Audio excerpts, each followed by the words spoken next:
हा ते टीव्ही आलेला आहे. हा हा आलो हो.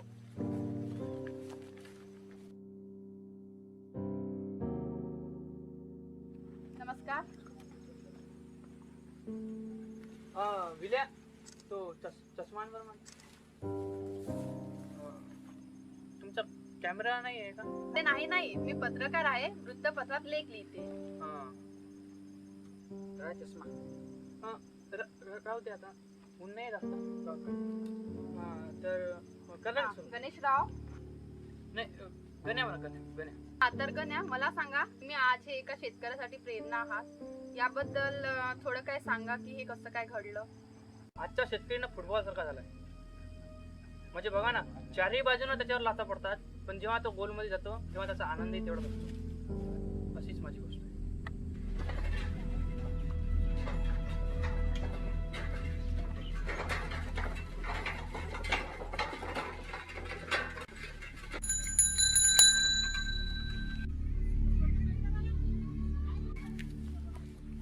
काय आहे रे बाबा या जीवनात, राबराब राबा, पिकच होत नाही, धानाला भाव नाही, बँकेच्या कर्ज आहे, कसा का चालायचा घर.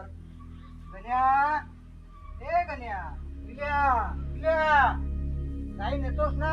हो बाबा, नेतो जरा नेतो. उठा मग लवकर न्या. अरे काहीतरी जिम्मेवारी घ्या आपल्यावर. मी केव्हापर्यंत साथ देईन? मी काय आज आहे आणि उद्या नाही रे बाबा. बाबा दादा शेतात गेलाय तिथं. उद्या समजा तुम्हालाच पाहिजे रे बाबा.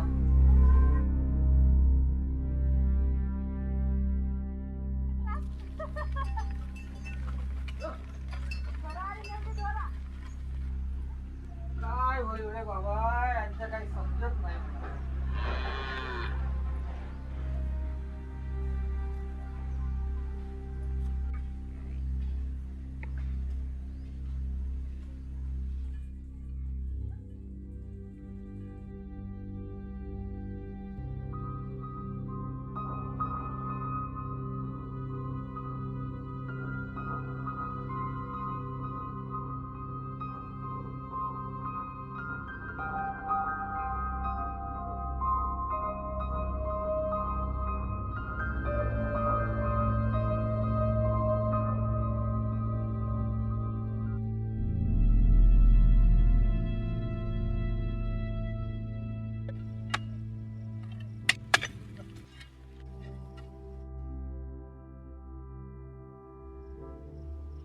गण्या गण्या, हो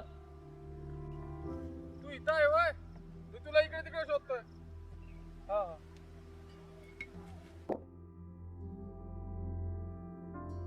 झालं का? काय झालं का? सगळी मारामारी सुरू आहे. आपलं काही नाही होत रे बाबा, आपलं शेत पूर्ण उजाड झालंय. धान किती कष्ट केला तरी धानाला काही भाव मिळत नाही. आजच्या काळात शेतकऱ्याची परिस्थिती लय वाईट आहे. खरं आहे रे बाबा तुझं. सरकारच्या योजना काही शेतकऱ्यापर्यंत पोहोचत नाही, आणि शिकायचं म्हटलं तर ऐपत नाही. दादा, ओ दादा, काय झालं रे याला? दादा, माहित नाही. दादा, ओ दादा, काय झालं रे? अरे तो आपला कर्ज माफ झालाय. असं म्हणतो वय? हो, माहित होतं मला. आताच पेपरात वाचलंय. खरंच? हो. कर्ज माफ, कर्ज माफ, कर्ज माफ. शेवटी झालं.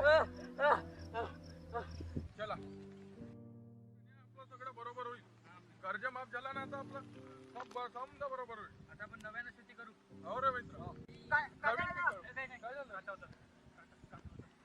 चला चला घराकडे चला. गण्या, गण्या, काय झालं? काय झालं? काय झालं? काय झालं? काय झालं? बाबा, काय झालं?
बाबांच्या आत्महत्येनंतर मग मी ठरवलं, आता जेही काय करेन ते फक्त शेतीतच करेन. आणि मग मेहनत करायला सुरुवात केली, खूप मेहनत करायला सुरुवात केली. आपल्या शेतीसाठी वाटेल ते केलं.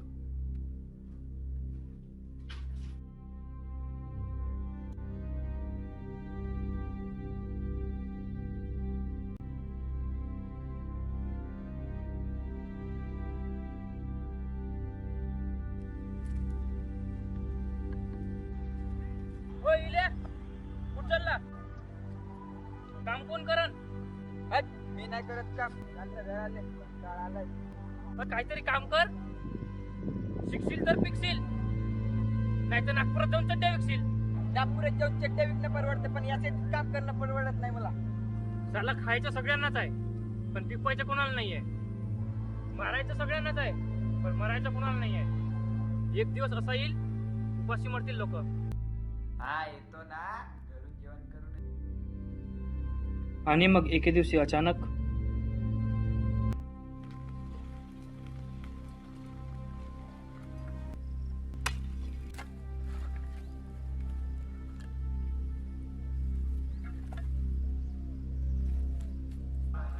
आपलं काही नाही होत रे बाबा. आपलं शेत पूर्ण उजाड झालंय. धान किती कष्ट केला तरी धानाला काही भाव मिळत नाही. आपलं काही नाही होत रे बाबा. आपलं शेत पूर्ण उजाड झालंय. धान किती कष्ट केला तरी धानाला काही भाव मिळत नाही.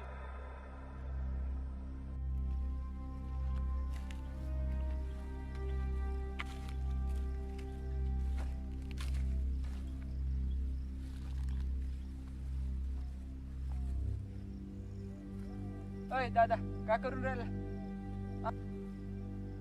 येतो मी. मग मी मातीचं परीक्षण केलं. आधुनिक शेतीबद्दल शिकायला सुरुवात केली. रात्रीच्या कृषी शाळेत जायला लागलो. नवीन नवीन गोष्टी शिकायला लागलो. तंत्रज्ञानातलं काय ते शिकायला लागलो.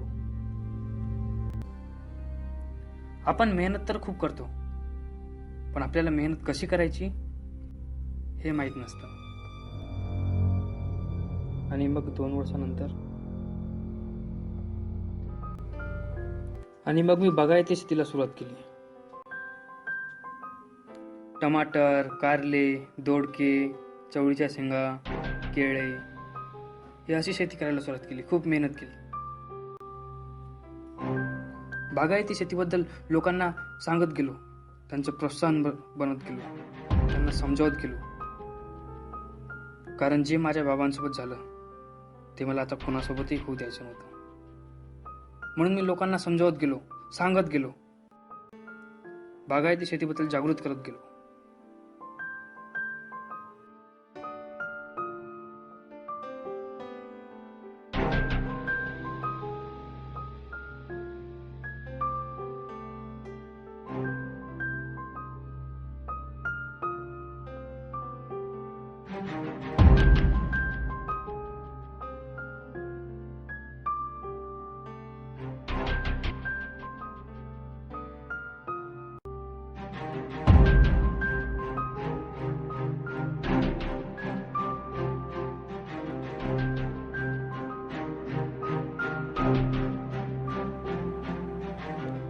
आणि या प्रकारे एका छोट्या शेतकरीचा मोठा शेतकरी झाला.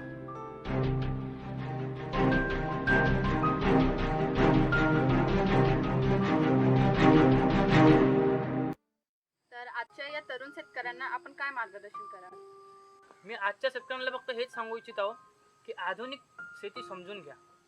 जलसंधारण व पाणलोट प्रकल्प राबवा. सामूहिक शेती करा आणि त्याला जोड देण्याची साथ द्या. तंत्रज्ञानातलं काय आहे ते समजा आणि मग शेती करा.